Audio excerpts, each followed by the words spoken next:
Welcome sur Congo Professionnel TV. Mesdames et messieurs, j'ai le plaisir cet après-midi de recevoir pour vous un jeune serviteur de Dieu évoluant dans la ville province de Durban, ici en Afrique du Sud. Avec lui, nous allons devoir parler d'une thématique. Il s'agit donc du Covid-19 comme fléau qui terrasse pas mal l'humanité tout entière, mais aussi l'Église au corps du Christ. Mais avant de lui prendre en image, mesdames et messieurs, j'aimerais dire un grand merci à toutes ces personnes qui nous soutiennent de près, mais aussi de loin. Il s'agit donc d'un grand monsieur qui cartonne pas mal actuellement dans la vie de Djobour, Yeba Bingue Bongo, Charles Chitenda, Moufinikou, Yadjobour. Un grand merci également à Trésor Massa, Lobo Kwadirban. Un grand merci à toi, Ricky Kwebatuka, mon superviseur, mais aussi à ta femme et à tes deux enfants, Ofranel et Light.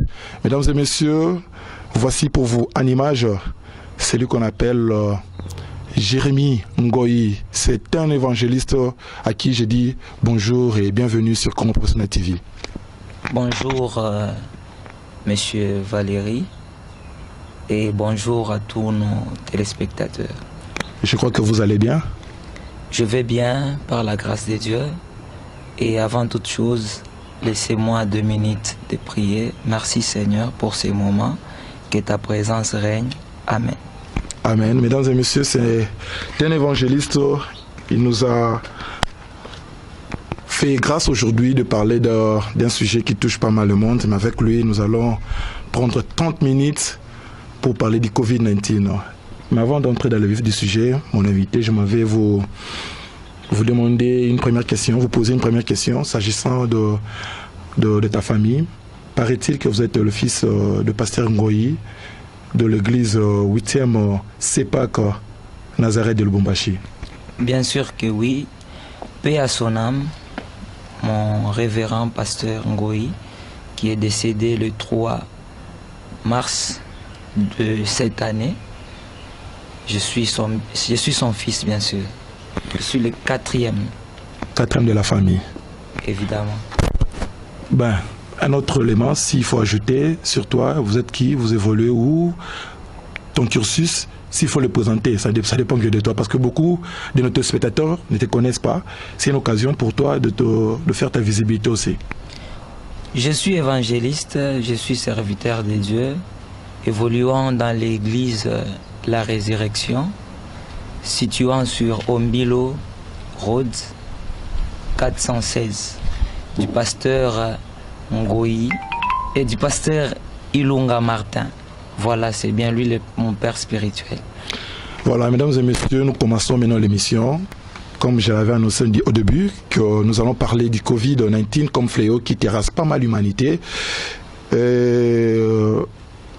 Jérémy, laissez-moi vous appeler par votre nom. En passant, j'avais suivi l'un des points de presse de M. Macron. Il a dit, là je stupide, hein, que la bête est là. La bête est là et que Covid-19, d'après lui, c'est un nouvel ordre mondial imposé par l'Illuminati. C'est un nouvel ordre mondial imposé par l'Illuminati.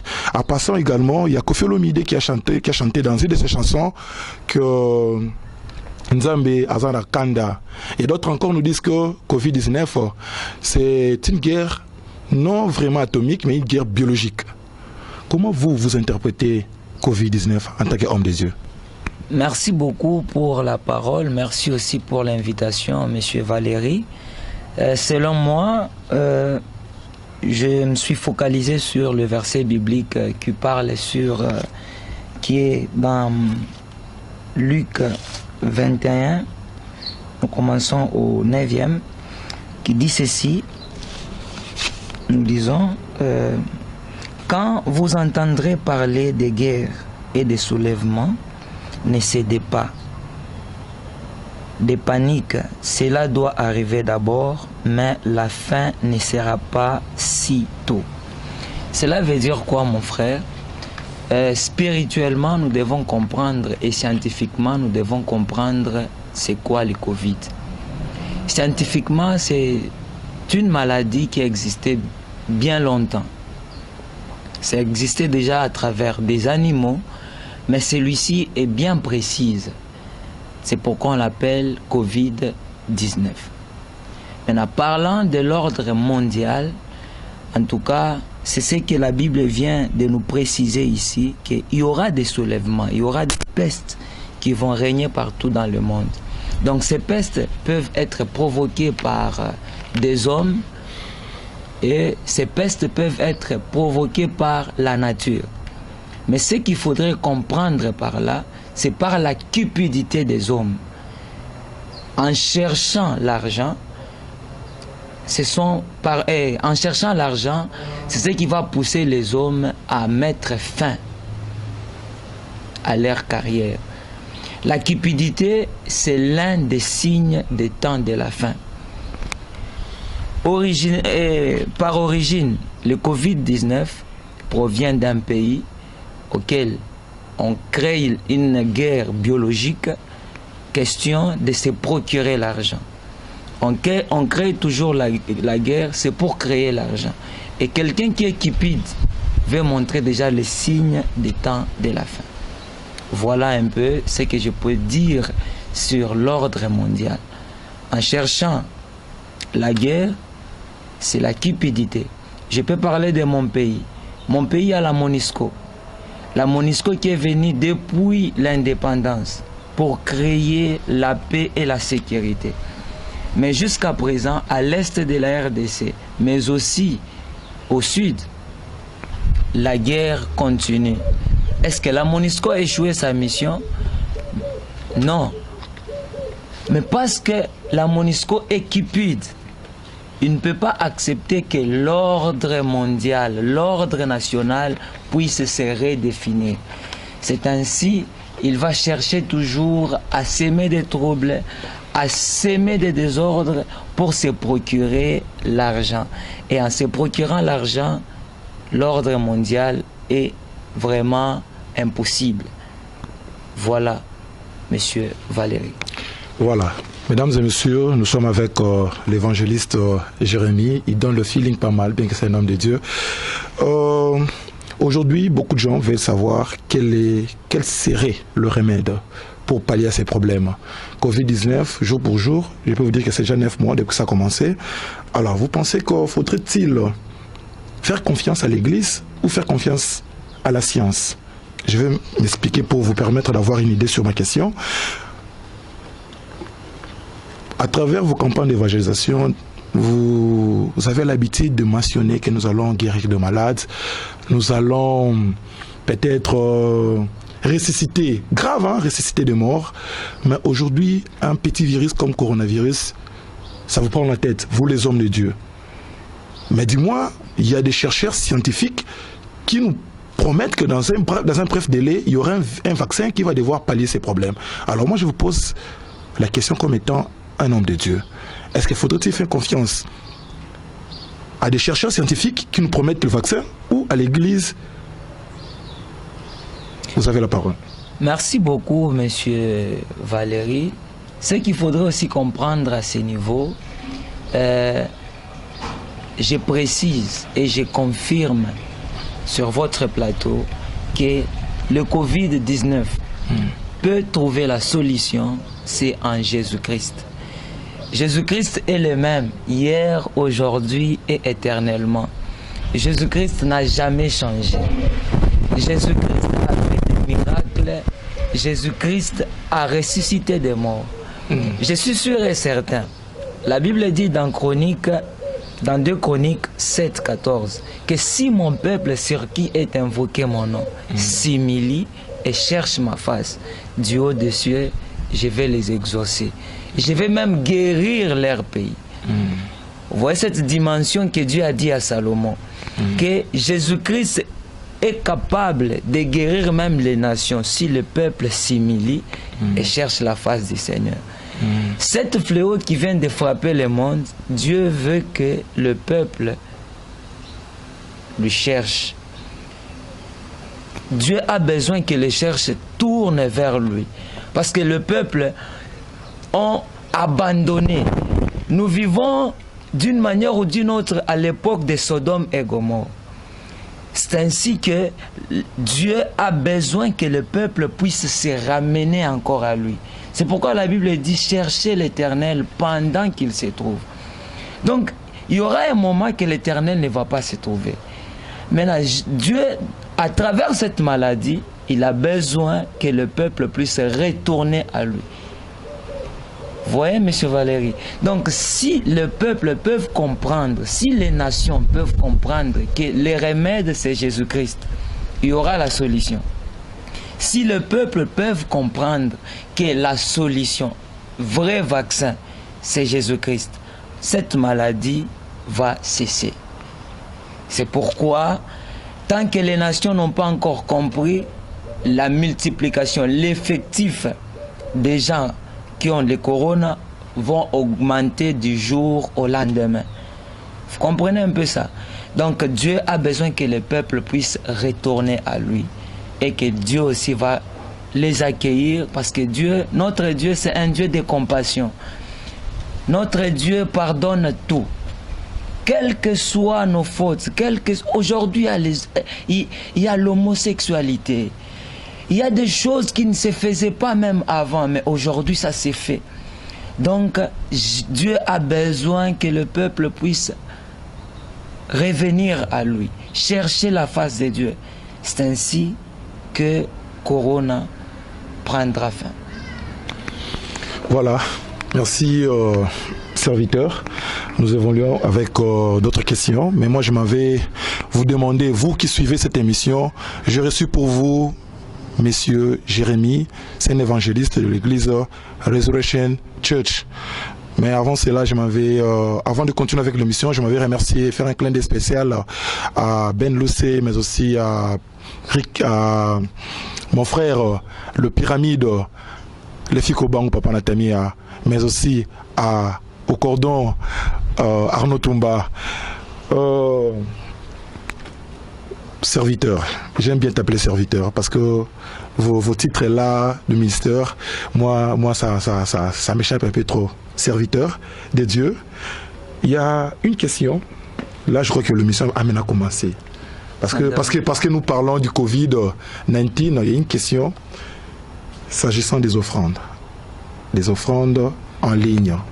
Est-ce que vous pensez qu'il est évident pour quelqu'un qui n'est pas allé à l'église d'envoyer son offrande via M-Pesa, e-wallet?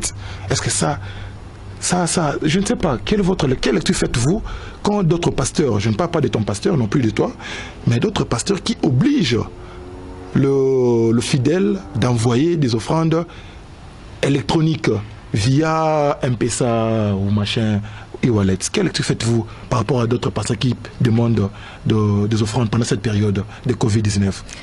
Merci beaucoup, journaliste international. En tout cas, je suis d'accord avec ça. Je suis d'accord avec ça. Vous savez,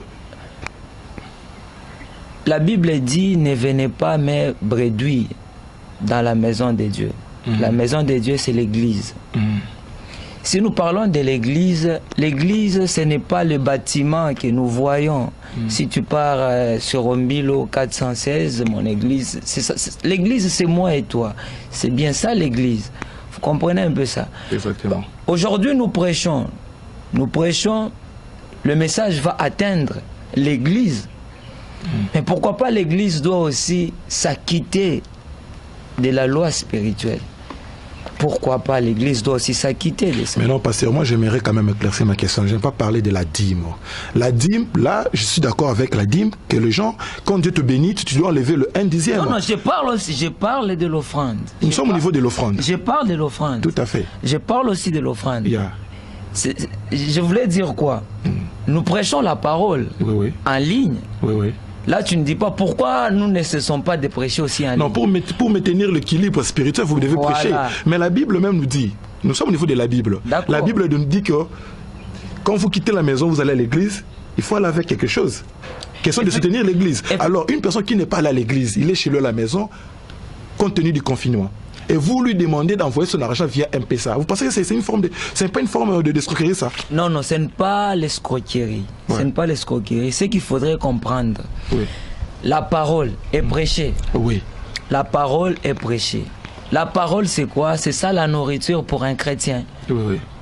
Quelqu'un qui est rassasié de la nourriture spirituelle, pourquoi il ne doit pas s'acquitter de la loi qui est aussi spirituelle, de l'offrande?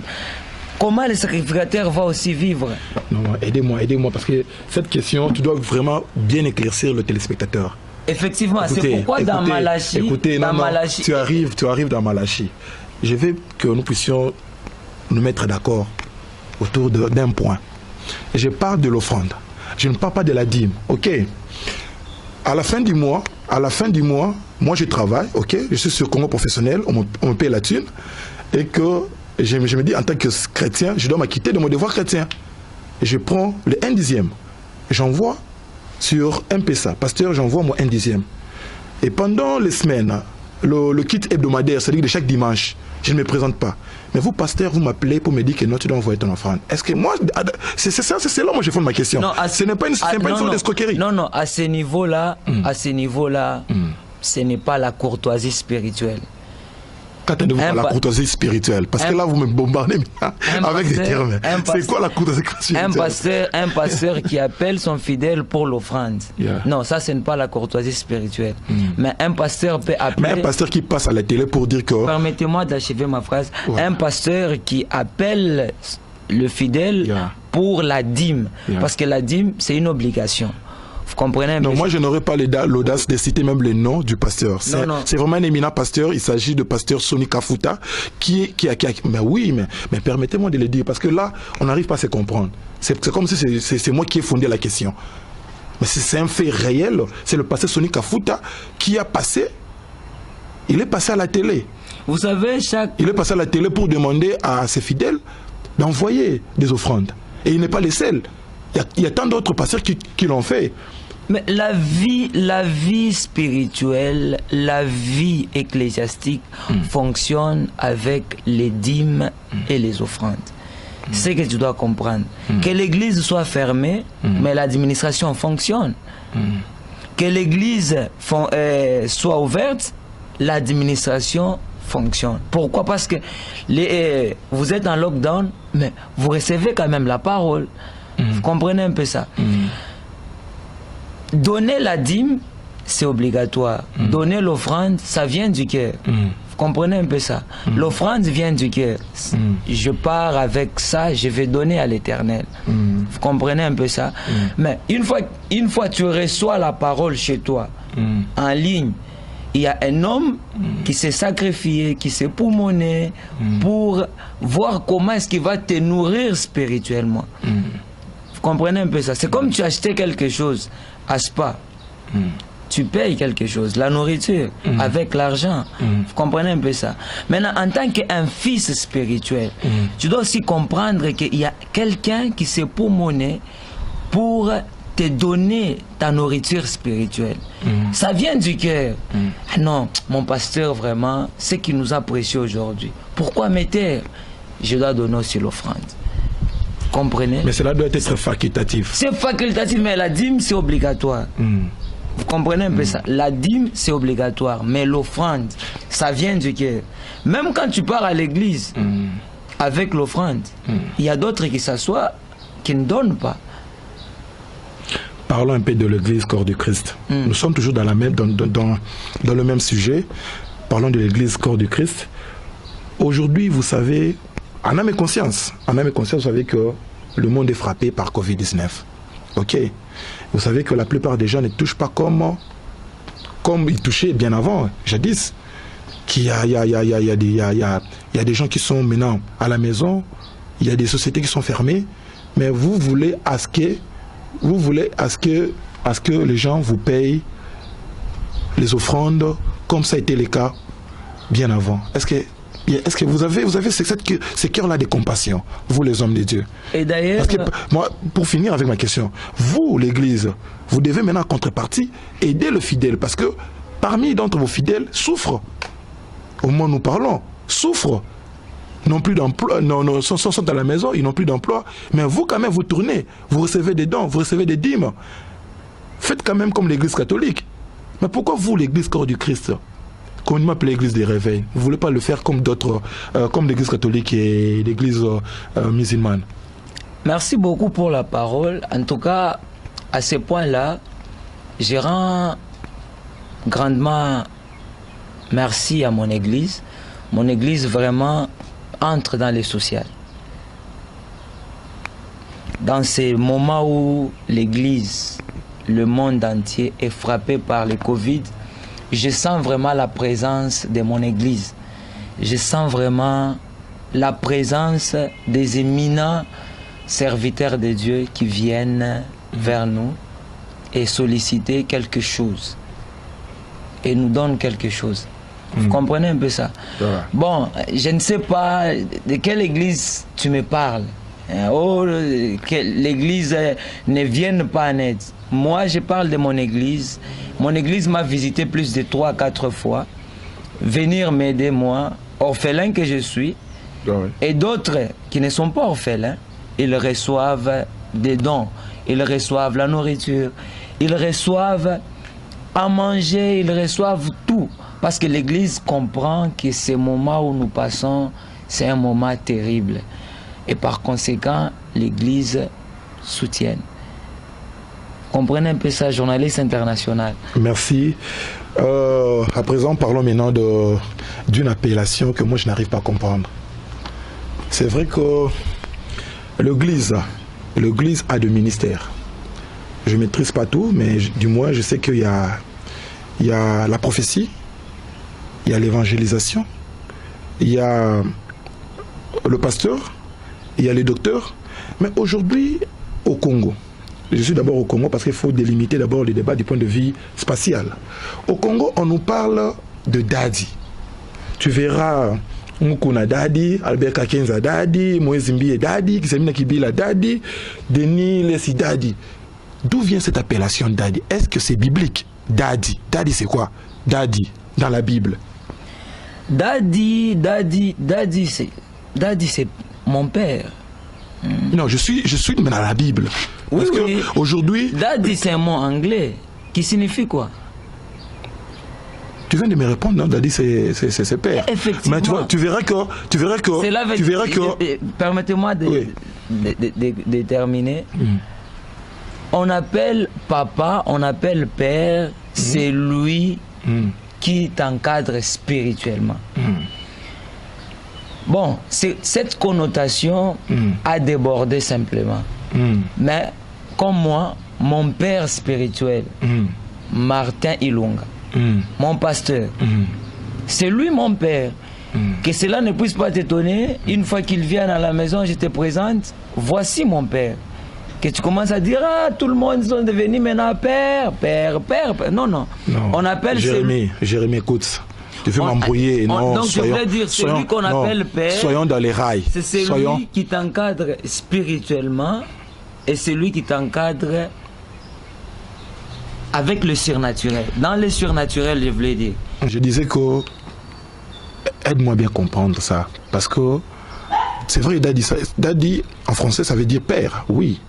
Mais, aujourd'hui, vous allez voir que le pasteur, chacun d'entre eux avait son titre honorifique. Pasteur, prophète, révérend, docteur. Mais tout d'un coup, il y a Dadi qui apparaît. C'est comme on l'avait avec Coutinho, archibishop. Ce n'est pas biblique. Moi, je vais comprendre à travers les téléspectateurs d'où vient cette appellation Dadi.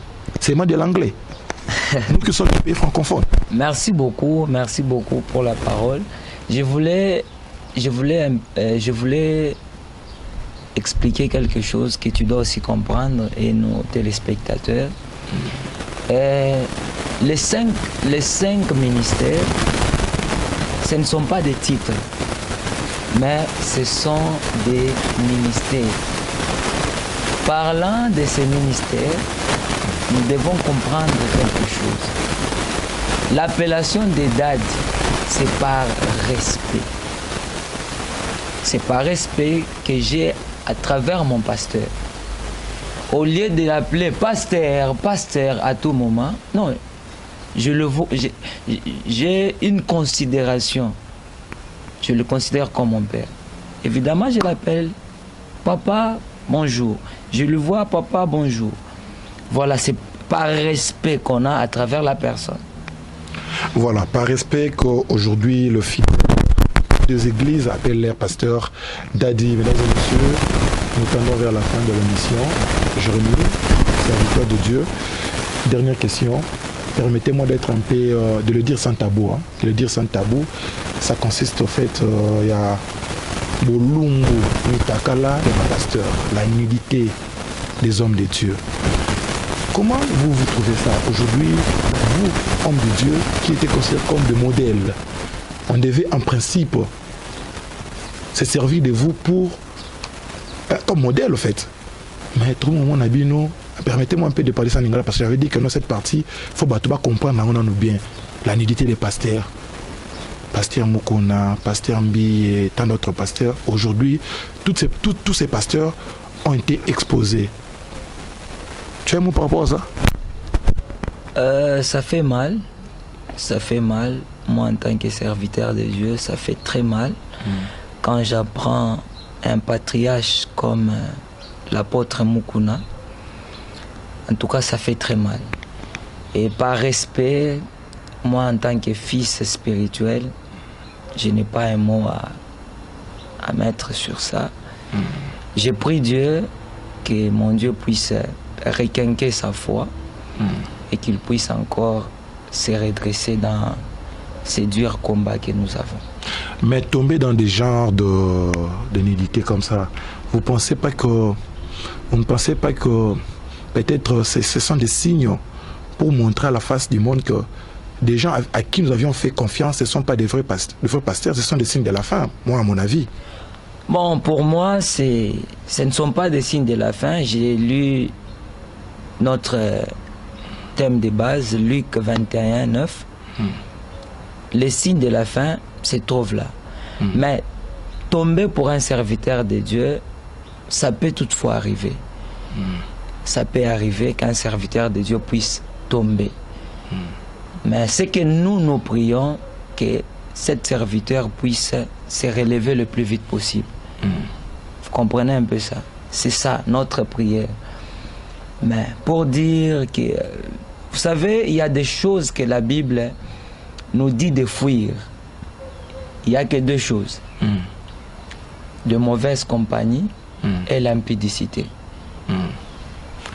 Dans la Bible, il n'y a que deux choses que nous devons fuir. Maintenant, si nous, en tant que serviteurs, nous tombons face à ça, nous demandons juste à l'Église de prier pour nous, d'intercéder pour nous, pour que nous puissions encore reprendre le chemin. Voilà, mesdames et messieurs, nous sommes arrivés à la fin. Un dernier mot, monsieur Jérémie, par rapport à l'émission et par rapport à tous les téléspectateurs qui vont devoir suivre cette émission. En tout cas, je remercie l'Éternel, je remercie mon Dieu de m'avoir invité dans cette émission. Mes remerciements vont tout droit à ma mère qui se trouve à Lubumbashi, maman Noëlla Ngoy, et à mon pasteur Ilunga Martin, mais aussi à mon frère qui sera bientôt consacré pasteur, Espoir Ngoy fils, et ainsi qu'à toute ma famille, pasteur Choma Choma, Trésor Baraka, David Baraka, Célestine Sada.